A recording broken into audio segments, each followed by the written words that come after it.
Those New Year's resolutions, diet and exercise, of course, topping most lists. The changes promising a better you inside and out.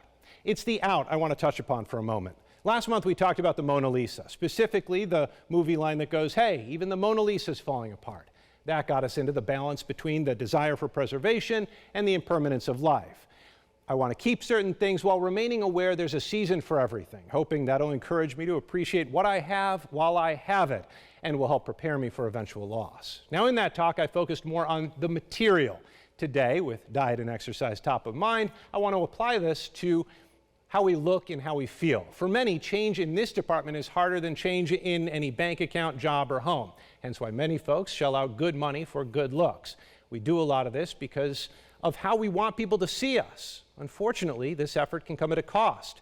With constant attention on our appearance, we often begin to focus on what we perceive to be unattractive features, the ones that came with our DNA and the ones that come with time.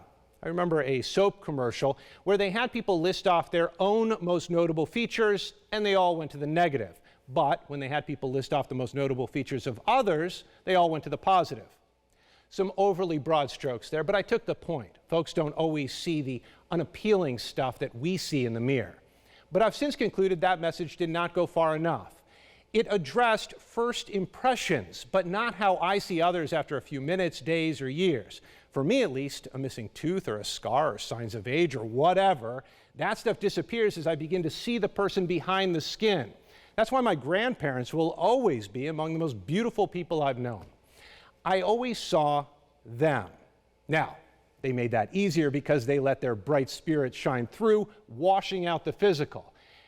And I guess that could be a New Year's resolution, to let our bright spirit shine through. And by doing so, I'm going to go ahead and say that might just result in that better you and me outside and in. See you next week.